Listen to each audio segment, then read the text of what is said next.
If in case आपने इस particular video को क्लिक किया, दैट मीन्स आप सीरियस हो अपनी प्रिपरेशन फॉर एमएचसीईटी के लिए एंड आप ये जानना चाहते हो कि क्या कोई एक ऐसा स्टोन तो नहीं है जो मैं अनटर्न करना भूल जाऊं।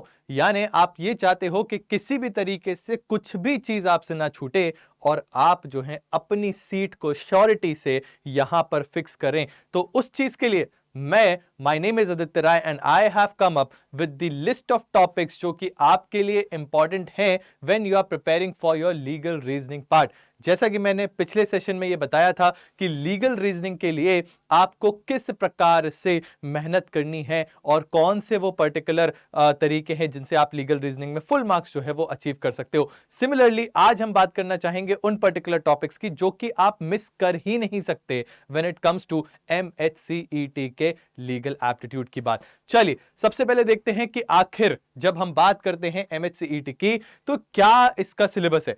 सिलेबस की अगर बात की जाए तो आपको पता है legal aptitude, general knowledge, logical reasoning, English language and quantitative techniques. General knowledge including your current affairs and इसके साथ लीगल एप्टीट्यूड जो है वो आपको देखने को मिलेगा। चूंकि हम इसकी बात कर रहे हैं, क्यों ना जल्द से जल्द समझ लें कि कौन से वो टॉपिक्स हैं जो कि आपको बनने ही चाहिए। So when we are talking about those topics, तो सबसे पहले तो आता है हमारा संविधान। जैसा कि मैंने आपको टाइम एंड अगेन बोल रखा है, the constitution of India is the most important law that you need to do, because इससे हमेशा सवाल जो है वो आए हैं एंड मैंने लास्ट वीडियो में दिखाया भी है कि किस प्रकार से जो सब्सटैंशियल चंक है वो आपके कॉन्स्टिट्यूशन से ही आता है and that is why you can not afford to lose this particular topic. इसीलिए संविधान तो आपको पढ़ना ही पढ़ना है, राइट? उसके बाद second in your priority list would be to read contract. Law of contract जो है उसको आप सेकंड प्रायोरिटी में पढ़ेंगे। Third in the priority list would be law of torts, vicarious liability, strict liability, absolute liability. All of these things are asked from the law of torts वाला section. उसके बाद law of crimes में आपको IPC पढ़ना जो है वो थोड़ा सा इंपॉर्टेंट हो जाता है कि थेफ्ट क्या होता है, या फिर आपको पता होना चाहिए मर्डर क्या होता है, कल्पेबल होमिसाइड क्या होता है, रेप क्या होता है। ये वो चीजें हैं जो आपको थोड़ी सी पढ़नी पड़ेंगी। उसके बाद कुछ ऐसे इंपॉर्टेंट एक्ट्स और लेजिस्लेशंस जो कि न्यूज में रह रहे हो। For example if in case IT act 2000 जो है वो अगर न्यूज में है तो उसके बारे में आपको पता होना चाहिए, या फिर if in case surrogacy law जो है अभी अभी आया है, surrogacy act of the year 2022, अगर वो न्यूज में उसके बारे में पता होना चाहिए। इफ इन केस हमारे यहां क्रिमिनल आइडेंटिफिकेशन कोड जो है वो नया आया है, वो न्यूज में है, तो उसके बारे में पता होना चाहिए। तो कहने का मतलब जो सारे के सारे लेजिस्लेशंस एंड एक्ट्स जो न्यूज में है इंपॉर्टेंट है, वो भी हमको पता होने चाहिए। अब बात करते हैं सर, अगर हम बात कर रहे हैं कॉन्स्टिट्यूशन की, so what are those things जो इसके अंदर कम से कम हमको पढ़ के ही जाना है। तो सबसे पहले एज पर द रिसर्च हमने ये देखा है कि कॉन्स्टिट्यूशन के बारे में, उसके फीचर्स के बारे में आपसे सवाल पूछे जाते हैं। तो सबसे इंपॉर्टेंट चीज क्या है कि आप पढ़ें इंडिया की कॉन्स्टिट्यूएंट असेंबली, यानी कि कॉन्स्टिट्यूएंट असेंबली जो है 1934 में किसने पहली बार डिमांड करी, was it M N Roy? उसके बाद किस प्रकार से इंडियन नेशनल कांग्रेस जो है उसने इस चीज की डिमांड करी, फिर किस प्रकार से जवाहरलाल नेहरू जी ने कहा कि हमको एक कॉन्स्टिट्यूएंट असेंबली चाहिए जो कि यूनिवर्सल अडल्ट सफरेज के तहत बनकर तैयार हो, फिर उसके बाद आगे जाके कैबिनेट मिशन प्लान आया, क्रिप्स मिशन प्लान आया, ये सारी चीजें, उसके मेंबर्स कौन कौन थे, ये सब आपको पता होना चाहिए। फिर जब हम कॉन्स्टिट्यूएंट असेंबली की बात करते हैं तो कॉन्स्टिट्यूएंट असेंबली के बारे में फैक्ट्स आपको पता होने चाहिए। इंपॉर्टेंट कमिटीज के जो आपके हेड थे, चेयरमैन थे, वो कौन थे, ये आपको पता होना चाहिए। उसके बाद as you very well know that it is said that Indian constitution is a borrowed constitution, ऐसा कई बार क्रिटिसाइज किया जाता है, तो हम उस चीज में नहीं जाएंगे, बट हम ये जरूर जानना चाहेंगे कि आखिर हमारे कॉन्स्टिट्यूशन के ऐसे कौन कौन से प्रोविजंस हैं जो कि बोरो किए गए हैं और वो कहां से किए गए हैं। फॉर एग्जांपल अगर फंडामेंटल राइट्स की बात की जाए तो सर वो हमने बोरो किए हैं यूएस से, तो आपको पता होना चाहिए। अगर हम बात कर रहे हैं डीपीएसपी की तो वो बोरो किए हैं आयरिश कॉन्स्टिट्यूशन से, आपको पता होना चाहिए। अगर हम बात कर रहे हैं फंडामेंटल ड्यूटीज की तो sir it has been borrowed from USSR, ये आपको पता होना चाहिए। ठीक है, उसके बाद आते हैं the most important thing and that is the fundamental rights. यानी part 3 of the Indian constitution जो है which deals with the fundamental rights from article number 12 to article number 35 is one of the most important parts.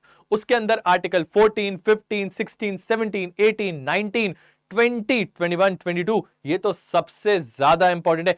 And इसके बाद article number 32 जो आता है वो भी बहुत ज्यादा इंपॉर्टेंट हो जाता है, क्योंकि वो बात करता है रिट्स की, रिट्स के बारे में ये बात कर रहा होता है। उसके बाद आप आओगे part 4 of the Indian constitution that deals with DPSP. तो आपको ये पता होना चाहिए डीपीएसपी होता क्या है, आपको ये पता होना चाहिए कि डीपीएसपी को कितने हिस्सों में बांटा गया है, आपको ये पता होना चाहिए डीपीएसपी के आर्टिकल्स कौन से हैं, कि sir article 36 to article number 51 जो है वो डीपीएसपी की बात करता है। फिर उसके बाद आपको ये पता होना चाहिए कि डीपीएसपी जो है क्या ये इन्फोर्सिबल है, क्या ये जस्टिसेबल है। ये कुछ सवाल हैं जिनके जवाब आपको जरूर पता होने चाहिए। Moving ahead we have fundamental duties. तो you should be knowing that fundamental duties were not there in our original constitution, but rather they have been added by the 42nd Constitutional Amendment Act in the year 1976. तो ये चीज है जो पता होनी चाहिए। इसको ऐड किया हमने तो किस कमिटी के रिकमेंडेशन पे किया गया, तो सर स्वर्ण सिंह कमिटी है जिन्होंने ये रिकमेंडेशन दिया था। उसके बाद कितनी फंडामेंटल ड्यूटीज इनिशियली ऐड करी गई थी, तो सर आंसर इज 10, बट अभी कितनी है सर 11। कौन सी है जो ऐड करी गई, सर वो है हमारे पेरेंट्स और गार्जियंस की रिस्पॉन्सिबिलिटी कि बच्चों को फ्री एंड कंपलसरी एजुकेशन जो कि आर्टिकल नंबर 21A के तहत मिल रहा है वो प्रोवाइड कराया जाए। आखिर ये कब ऐड करी गई, sir 86th constitutional amendment act of the year 2002। तो ये कुछ सवाल है जिनके अराउंड क्वेश्चंस हमेशा पूछे जाते हैं and you should know about it, ठीक है। उसके बाद यूनियन एग्जीक्यूटिव के बारे में आपको पता होना चाहिए। When we talk about the union executive तो you should know about the president, the vice president, the prime minister, the council of ministers and the attorney general of India. ये वो कुछ लोग हैं जिनके बारे में आपको पता ही होना चाहिए। Then they are talking about union legislature. When they are talking about union legislature they mean कि आपको पार्लियामेंट के बारे में पता होना चाहिए कि वहां पे 2 हाउसेस होते हैं, लोकसभा, राज्यसभा, बजट क्या होता है, एडजॉर्नमेंट क्या होता है, प्रोरोगेशन क्या होता है, समन क्या होता है। ये कुछ सवाल हैं जो आपको पता होने चाहिए। Similarly when we talk about union judiciary you should know about the supreme court of india। supreme court of india के कितने jurisdiction है, ओरिजिनल jurisdiction क्या है, एपेलेट jurisdiction क्या है, रिट jurisdiction क्या है, स्पेशल लीव पिटिशन क्या होता है। ये वो कुछ सवाल हैं जिनके अगेन आपको आंसर पता होने चाहिए। Moving ahead, sir amendment article number 368 talks about amendment क्या होता है। फिर कुछ इंपॉर्टेंट अमेंडमेंट्स होते हैं, वो कौन कौन से हैं आपको पता होने चाहिए। For example the 7th constitutional amendment act, for example 24th constitutional amendment act, for example 39th constitutional amendment act, 42nd, 44, 52 या फिर 61, या फिर आप आगे आओगे तो आपको मिलेगा 73rd एंड 74th। ये कुछ अमेंडमेंट एक्ट्स हैं जिनके बारे में again you should have an idea about. Then we will move on to the emergency part. Emergency आपको पता है 3 प्रकार की होती है, national, state as well as your financial emergency. ये तीनों ही इमरजेंसीज जो हैं इनके आर्टिकल्स आपको बहुत अच्छे से पता होने चाहिए, 352, 356, 360।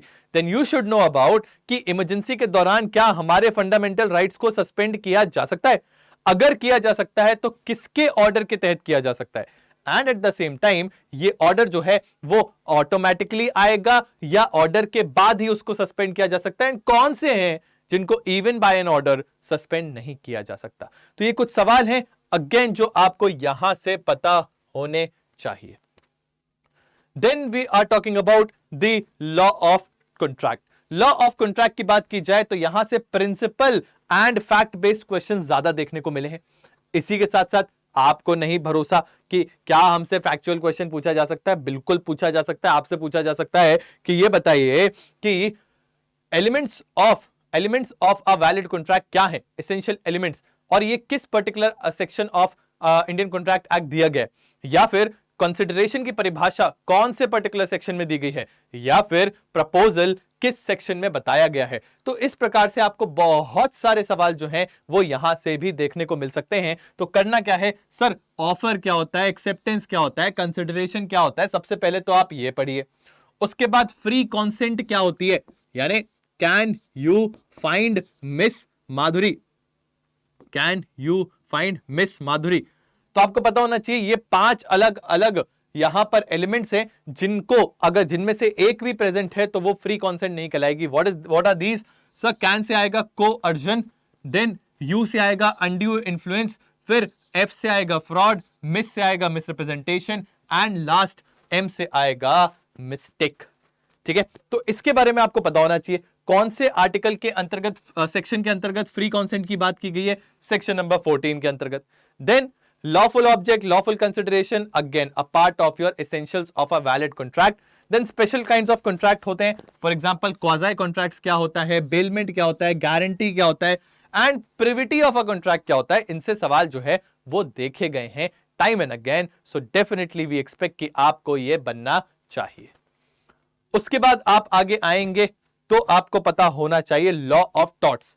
लॉ ऑफ टॉर्ट्स में कुछ चीजें हैं, for example damnum sine injuria and injuria sine damnum, मतलब damage without a legal injury and a legal injury without damage, Gloucester grammar school case, Ashby versus White case, ये वो चीजें हैं जो आपको डेफिनेटली पता होनी चाहिए। इसके अलावा आपको पता होना चाहिए about the general defences, for example volenti non fit injuria, for example plaintiff the wrongdoer, for example the act of God, for example inevitable accidents। ये वो सारी चीजें हैं जिनसे आपको डेफिनेटली सवाल देखने को मिलता है। इसके अलावा जैसा कि बताया गया था वाइकेरियस लायबिलिटी क्या होती है, स्ट्रिक्ट लायबिलिटी क्या होती है, एब्सोल्यूट लायबिलिटी क्या होती है। Again this is a part जिससे हमेशा क्वेश्चंस यहां पर देखने को मिले हैं। फिर डिफरेंट टाइप्स ऑफ टॉर्ट्स होते हैं जिनसे सवाल आ सकता है, फॉर एग्जांपल ट्रेसपास क्या होता है, न्यूसेंस क्या होता है, नेग्लिजेंस क्या होता है, मैलिशियस प्रोसिक्यूशन क्या होता है, डेफेमेशन क्या होता है, फॉल्स इंप्रिजनमेंट क्या होता है। इन सभी के बारे में भी you should have an idea. wrongful restraint, wrongful confinement क्या होता है, you should no, so that if in case इनसे भी क्वेश्चन आता है आपको बनना चाहिए। ठीक है, चलिए मूविंग अहेड, अब बात की जाती है लॉ ऑफ क्राइम्स की। लॉ ऑफ क्राइम्स यानी यहां पर बेसिकली हम बात करने चाहेंगे आईपीसी के बारे में। तो सबसे पहले आपको पता होना चाहिए what is the difference between mens rea and actus reus. Mens rea basically it is the guilty mind, actus reus is the guilty act. यानी ऐसा कहा जाता है लॉ में कि जो भी गिल्टी एक्ट है उसके पीछे एक गिल्टी माइंड होना चाहिए, तभी हम क्रिमिनल लायबिलिटी जो है वो लगाएंगे। तो mains rea and actus Reis क्या होता है आपको पता होना चाहिए। इसके अंतर्गत आपको पता होना चाहिए कि जनरल एक्सेप्शंस कौन से हैं। Then intention, motive and knowledge में अंतर क्या होता है। अबेटमेंट क्या होता है, ध्यान दीजिएगा, this is not abetment, there is a difference between abetment and abetment. बच्चे कई बार कंफ्यूज होते हैं तो इसलिए बता रहे हैं, जब हम अबेटमेंट की बात करते हैं ऊपर वाला, तो बेसिकली हमारा यहां पे मतलब होता है to curb. For example abetment of pollution, यानी पोल्यूशन को कर्ब करना है, खत्म करना है। But when we talk about abetment तो इसका मतलब होता है बेसिकली असिस्ट करना, इंसाइट करना किसी व्यक्ति को कि हां तुम काम करो, तुम किसी का मर्डर करो, I am there to help you out with that. तो हम सामने वाले को अबेट कर रहे हैं मर्डर करने के लिए, राइट। चलिए इसके अलावा जैसा कि बताया कल्पेबल होमिसाइड और मर्डर में क्या डिफरेंस होता है। देन डाउरी डेथ क्या होता है, किडनैपिंग और एब्डक्शन में क्या डिफरेंस होता है, theft and extortion and robbery में क्या डिफरेंस होता है। एंड इसके अलावा जो मैरिजेस से जुड़े हुए क्राइम है वो भी आपको बनने चाहिए, फॉर एग्जाम्पल डाउरी डेथ जो है वो आपको बननी चाहिए।